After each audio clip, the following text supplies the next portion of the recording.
Black magic অনেকেই বিশ্বাস করে না। যারা বিশ্বাস করেন না তাদেরকে কংগ্রাচুলেশনস, কারণ তাদের মনোবল অত্যন্ত শক্তিশালী। মনোবল শক্তিশালী হওয়া একজন ব্যক্তির প্রায় 70% বাধাবিঘ্ন কেটে দেয়। এটা ঠিক আছে। আপনি যদি কোনো কিছুই বিশ্বাস না করেন, আপনি যদি কর্মে ভরসা রাখেন, নিজের জ্ঞানের উপরে, নিজের যোগ্যতার উপরে ভরসা রাখেন, তাহলে মোস্ট ওয়েলকাম। আপনার উপরে তন্ত্রমন্ত্র কোনো কাজ করবে না।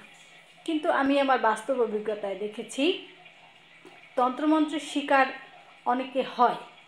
এখন এটা কিভাবে হয় এবং কোনোভাবেই এই তন্ত্রমন্ত্রের শিকার কিন্তু অন্য কোনো লোক দ্বারা হয় না। এটা আপনি আপনার পরিবার, আপনার আত্মীয় স্বজন, আপনার পরিচিত ব্যক্তির দ্বারাই হতে পারেন। আমি আমার ব্যক্তিগত জীবনে অনেক রকম সমস্যা এইভাবে আমি সলভ করেছি যারা তন্ত্রমন্ত্রের শিকার ছিলেন। এখন আমি যেহেতু বলেছি যে আপনার বাইরের কোনো লোক আপনার এই ক্ষতিটা করতে আসবে না। করতে আসবে কারা? আপনার পরিচিত এবং আপনার ঘর থেকে বা আপনার আত্মীয় স্বজনের মধ্যে কেউ, যারা আপনাকে খুব ভালোভাবে চেনে। এখন এটা কেন করে? ধরেন আপনার কোনো প্রপোজাল এলো, আপনি সেখানে বিয়ে করতে চাইছেন না বা আপনার পরিবার সেখানে দেবে না, কিন্তু কোনো ব্যক্তি এখানে খুব ইন্টারেস্টেড, তার ধারণা অনুসারে আপনার ওইখানে বিয়ে করতেই হবে। এখন কি হলো, আপনি চাইছেন না আর সে চাইছে। এক্ষেত্রে কিন্তু আপনি ওই ব্যক্তির দ্বারা একটা ক্ষতির শিকার হতে পারেন। ওই ব্যক্তি আপনাকে নিজের নিয়ন্ত্রণে আনতে চাইবে বা কোনো কারণে আর সে আপনাকে ওই বিয়েটা দিতেই চাইছে। সেক্ষেত্রে কিন্তু ব্যক্তি আপনার পরিচিত। আরেকটা কারণ হচ্ছে আপনি হয়তো ভালো আছেন, টাকা পয়সা অর্থনৈতিকভাবে খুব ভালো আছেন, অল্প বয়সেই সফলতা পেয়েছেন। আপনারই কোনো আত্মীয় স্বজন হোক, সেটা নিজের পরিবারের জ্ঞাতি গোষ্ঠী বলে যেটাকে, আত্মীয় স্বজন, চাচাতো, মামাতো, ফুফাতো, খালাতো, মাসি পিসি, এরকম, সেটা তার ভালো লাগছে না। আপনি সফলতা পেয়েছেন, আপনি ভালো আছেন, ভালো খাচ্ছেন, ভালো পড়ছেন, আপনি সেজেগুজে আছেন, আপনি ঘুরতে যাচ্ছেন, এটা তার ভালো লাগছে না, কারণ সে ওইভাবে সফলতা পায়নি। সেক্ষেত্রে সে কিন্তু আপনাকে একটা নেগেটিভ ভাইব্রেট দিচ্ছে, অর্থাৎ আপনার দিকে সবসময় সে ঈর্ষার চোখে, জ্বলনের চোখে তাকাচ্ছে। সেখান থেকে তার কিন্তু একটা আপনার ক্ষতি করার একটা ইচ্ছা সেখানে কাজ করতে পারে। আবার ধরেন এমন কোনো ব্যক্তি আছে যে আপনাকে চাইছে যে সে তার কথা মতো চলেন। আপনি আপনার পরিবারের সাথে বা পরিবারে হয়তো দেখা গেল যে আপনি কারো ননদ, কারো ভাইয়ের বউ বা কারো অন্য কোনো আত্মীয়, সেক্ষেত্রে দেখা গেল যে আপনার ভাইয়ের বউ বা আপনার ননদ মনে করছে যে দুজনকে মনে করতে পারে যে আপনিই পরিবারের একমাত্র সমস্যা। আপনাকে কন্ট্রোল করতে পারলেই সে তার নিজের আধিপত্য বিস্তার করতে পারে। সেক্ষেত্রেও কিন্তু আপনি ব্ল্যাক ম্যাজিকের শিকার হবেন। অর্থাৎ কেউ যদি আপনাকে মনে করে আপনিই একমাত্র সমস্যা, আপনাকে কন্ট্রোল করতে পারলেই সব কিছু ঠিক হয়ে যায়, তাহলেও কিন্তু আপনি ব্ল্যাক ম্যাজিকের শিকার হতে পারবেন। এখন আপনি কিভাবে বুঝবেন যে আপনি ব্ল্যাক ম্যাজিকের শিকার?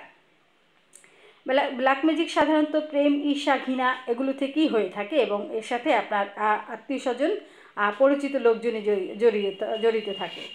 এখন আপনি কি করে বুঝবেন যে আপনি ব্ল্যাক ম্যাজিকের শিকার? যদি কখনো আপনি অনেক ভয়ের স্বপ্ন দেখেন লাগাতার, একদিন দুদিন না, লাগাতার আপনি কখনো কোনো ভয়ের স্বপ্ন দেখছেন, তারপরে আপনি স্বপ্নেই দেখছেন যে আপনি প্রতিদিনই কিছু না কিছু খাচ্ছেন ঘুমের মধ্যে। আপনি যদি ঘুমের মধ্যে প্রতিদিন কিছু না কিছু খাওয়ার স্বপ্ন দেখেন, আপনি যদি ভয়ের স্বপ্ন দেখেন, আপনি যদি সকালে উঠেই যদি আপনার মাথা ব্যথা শুরু হয়ে যায় এবং সারাটা দিন সেই মাথা ব্যথার মধ্যেই আপনি থাকেন, তাহলে কিন্তু আপনি একটু সতর্ক হবেন। আরেকটা বিষয় হচ্ছে, আপনার যদি পা শিনশিন করে বা ঝিনঝিনে একটা অনুভূতি হয়, তাহলে আপনি একটু সতর্কতার শিকার হবেন। আপনি সম্ভবত কোনো ব্ল্যাক ম্যাজিকের শিকার হচ্ছেন বা চলছে আপনার উপরে। সেক্ষেত্রে আমি আগেই বলেছি যে আমি এরকম অনেক সমস্যা সমাধান করে থাকি। যারা আত্মীয় স্বজন, ভাইয়ের বউ বা অনেক বড় জয়েন্ট ফ্যামিলি নিয়ে থাকে, সেক্ষেত্রে তাদের ক্ষেত্রে এই সমস্যাটা বেশি হয়। হয়তো আপনাকে কেউ অন্য কোনো জায়গায় বিয়ে দিতে চাইছে, আপনি বিয়ে করতে চাইছেন না, অথবা আপনি পরিবারের সবার থেকে ভালো আছেন, এটা হয়তো কারো ভালো লাগছে না। যেটা যাই হোক, প্রেম, ঈর্ষা, ঘৃণা এই থেকেই কিন্তু এই ব্ল্যাক ম্যাজিকের শিকার। সেক্ষেত্রে আপনি 7টা নিমের ঠাল নেবেন। এই 7টা নিমের ডাল আপনি নিয়ে নেওয়ার পরে আপনি প্রতি শনিবার মাথার উপর থেকে একটা একটা 7বার করে ঘুরিয়ে জ্বালিয়ে দেবেন, ব্ল্যাক ম্যাজিক তাহলে চলে যায়।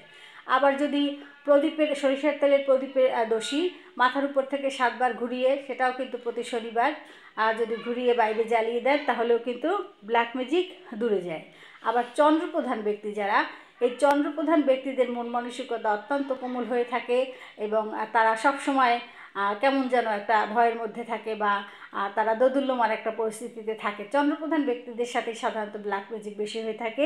সেক্ষেত্রে আমরা বলি গরুর গলার যে দড়িটা আছে, ওই দড়িটা যদি আপনি তাবিজে একটুখানি ভরে নিয়ে কোমরে ধারণ করতে পারেন তাহলে আপনার উপরে কোনো রকম কোনো ব্ল্যাক ম্যাজিক কাজ করবে না।